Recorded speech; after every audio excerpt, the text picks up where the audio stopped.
Hey everybody, this is David Millar with the Millar Group. We are a next generation real estate media firm. We leverage video, internet, and social media to sell homes.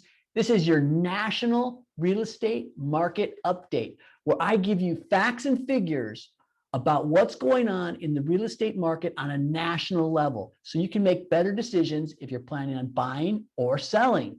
If you like this content, please make sure that you share it, like it, comment on social media.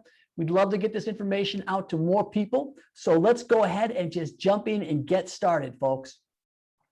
Zelman Brothers survey, the Zelman Broker survey said this month, our broker contacts reported a continuation of robust demand and intense competition from buyers to win houses, with bidding wars, all cash offers, waived contingencies, rent-free rent-backs increasingly are commonplaces in the market today.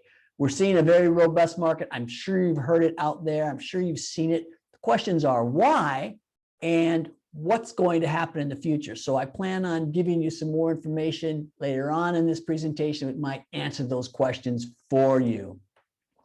Here is the map regarding seller traffic. So blue is strong, very strong. Gray, white is weak. So this is how many people are selling their houses on the real estate out there, selling their homes.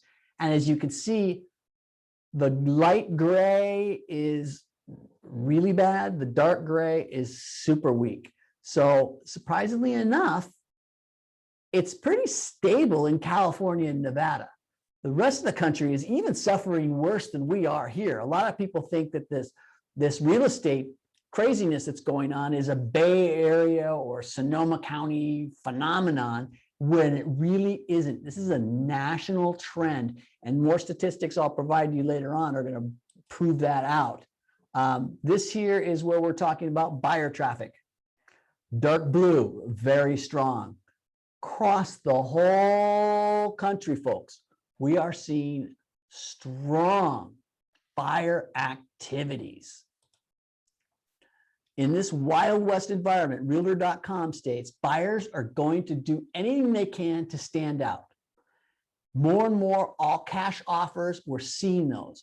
But I would say, from my analysis of the marketplace in Sonoma County, it's probably about 40% buyers that are all cash.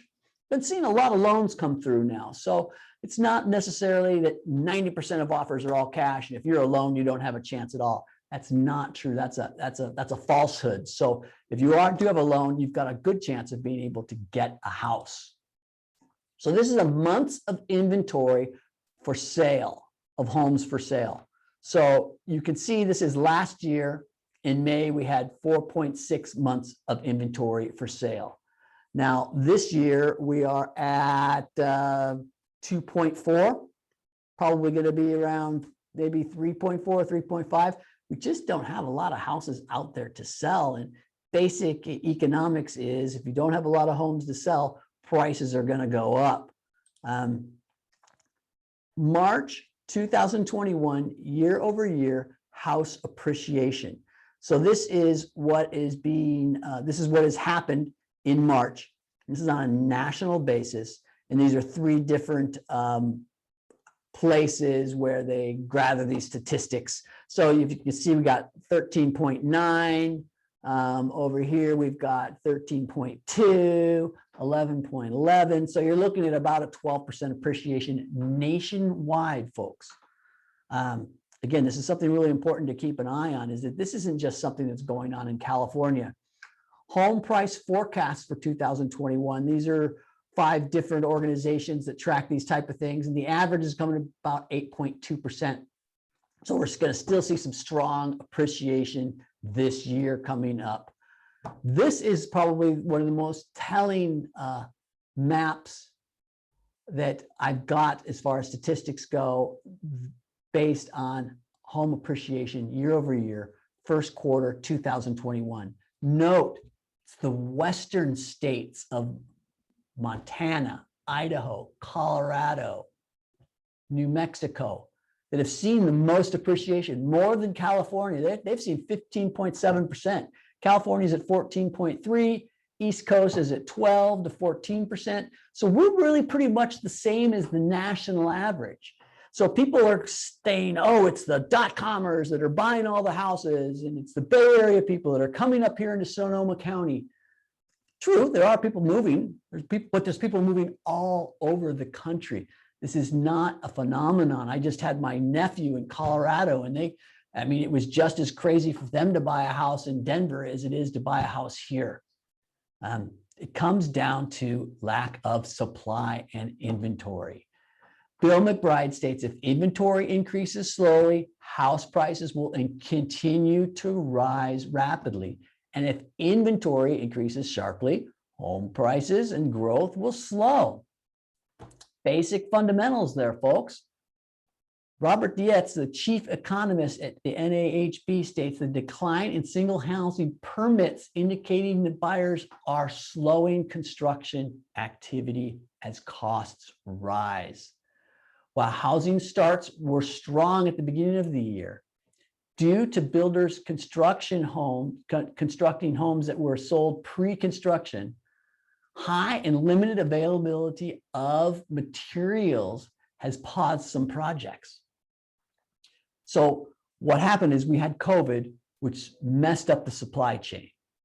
Now there's not enough materials to build. So as we've all seen, material prices have skyrocketed. Well, any developments that we're planning on going online this summer were based on material costs before these big spikes. So a lot of these home builders are actually pulling back and not building homes because the numbers don't work anymore because the material costs have gone up so high. So they're hoping that the supply chain gets working again and we get a steady supply, and then prices of materials will go down so these home starts can be built, because it's these new homes that are so vital to keeping our overall home prices down. And we're actually seeing a slowdown on that. So is that good news if you're a buyer? No. Is it good news if you're a seller? Yes. We have a strong conviction that we are not experiencing a bubble in U.S. housing. We are not at all suggesting that home price appreciations will maintain it at this current torrid pace. Home prices will continue to rise, but gradually. So they're still seeing that everything is pointing towards appreciation. We're not in the same situation we were back in 2008, because there was a huge glut of inventory on the market. People were buying homes with 0% down. Those 0% down loans don't exist anymore, and we don't have the excess inventory anymore. So we don't have the same formula for a bubble. Now, could something else happen? Sure, something else could happen that might affect housing. War, disaster, those types of things will slow housing down. But right now, as far as the fundamentals go and comparing it to the last bubble, we're not seeing the same fundamentals. Mark Fleming states that looking back at the bubble years, house prices exceeded buying power in 2006 nationally.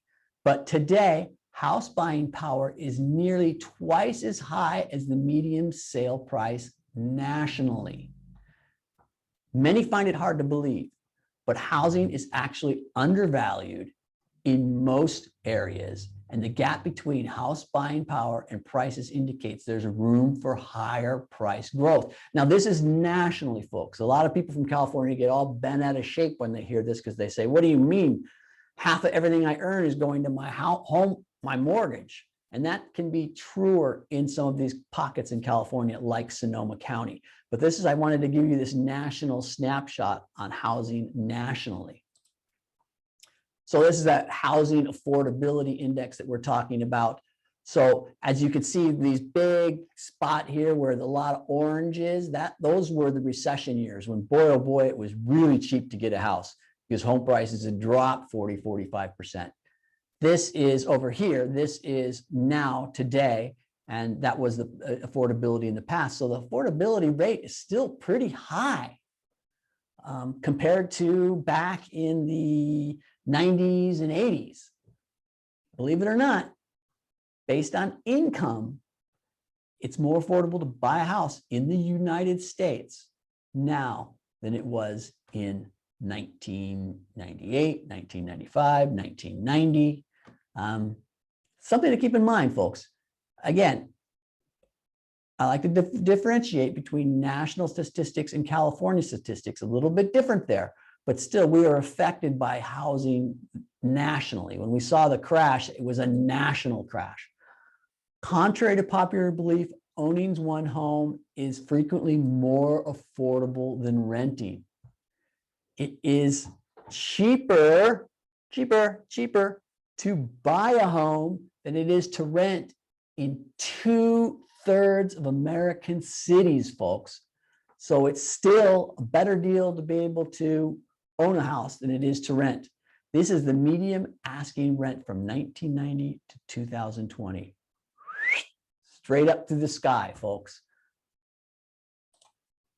Homes with at least 50% equity. So this is, again, talking about those fundamentals and saying, well, we're in a crash. Everything's going to come crashing down. We've got this horrible. No. We've got 17.8 million residences with more, they're called basically equity rich mortgages. That means they have 50% equity in them. That equals 13.9% of residential properties are equity rich.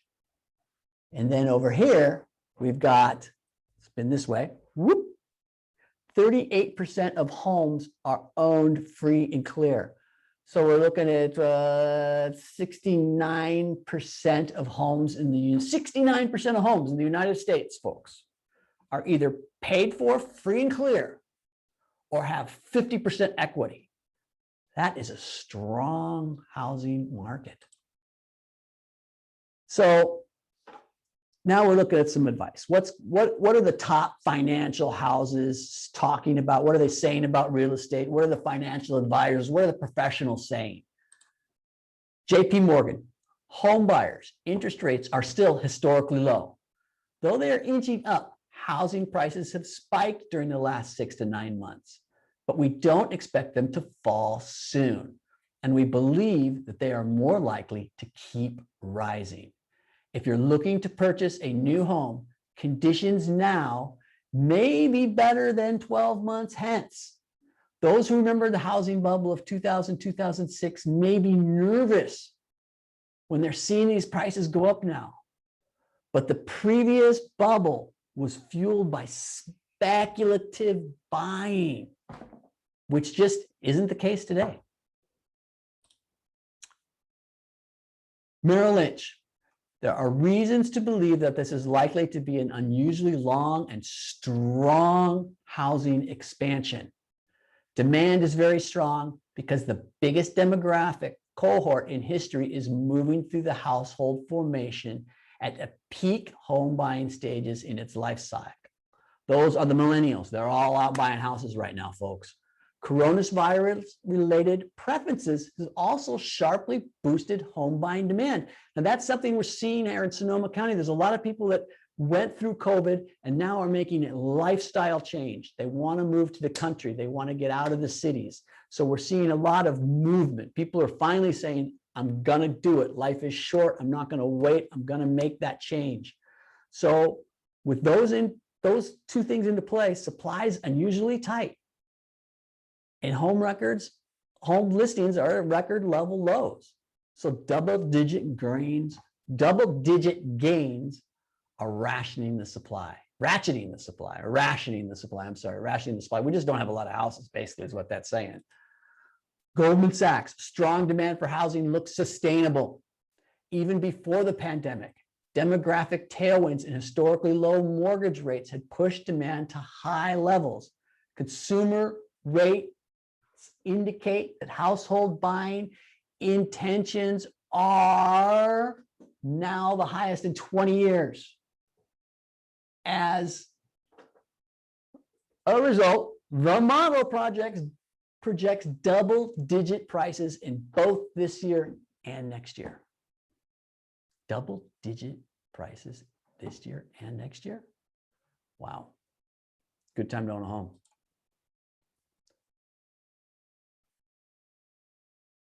Morgan Stanley. Prices 15 years ago, the euphoria in today's home home prices come down to the simple logic of supply and demand. And we at Stanley Morgan conclude that this time the sector is on sustainably sturdy foundation.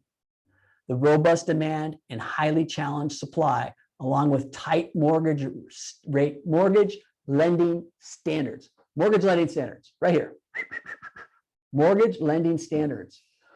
You actually have to qualify for a loan today. You actually have to have a job. You actually have to prove your income. You actually have to have some money down. That's been going on for 10 years now, since the last recession. And that's created a very stable housing market. These people aren't going to walk away from these houses, folks. So this could likely slow the pace of appreciation. Well, they're talking about the higher interest. If interest rates go up, prices are probably going to come down a little bit. That usually is what happens. But we still have such great, incredible interest rates that we're not going to probably see them go down much more. But maybe there's a sign there that we'll see some stability. America's choice for a best long-term investment. 41% of Americans, folks, 41% say real estate. Stocks are at 26%, gold 18%, savings 9%, and bonds 3%. America knows and thinks that housing is a great place to put their money right now. 41% choosing real estate is the highest selecting any of the 5 investment options in 11 years. Gallup asked this question. So people are saying they're speaking with their feet, they're speaking with their pocketbooks, and they want to buy housing. So America's choice for the best long-term investment. Real estate 41%, stocks 26%, gold 18%. Real estate is where people are putting their money today. If you're still thinking about selling your house, now is a great time to sell. If you're thinking about buying a house, the statistics say that now is a good time to buy. Could things keep going up? Yes, they could. I hear this all the time, and I always tell people, anybody in real estate that comes to you and tells you they know what's going to happen over the next year, turn around and run from them. I don't know what's going to happen over the next year. I can look at these statistics and look at these numbers and tell you, it looks like we're on pretty solid ground. Things could change quickly. So if you are going to buy a house, buy for the long term. Don't look at, I'm going to buy this for a 2 or 3 year window, then I'm going to sell it and flip it and make money. Buy it because you love it. Buy it because it makes you happy. Buy it because it improves your lifestyle and your style of living. And realize that you may have to sit on it for 10 years. If you do that, you're making a good, solid decision. Remember, folks, do good for others and you'll create opportunities. Have a great day. Give us a call if you need anything. 707-217-1786. My name's Dave Millar. Have a great day. Bye.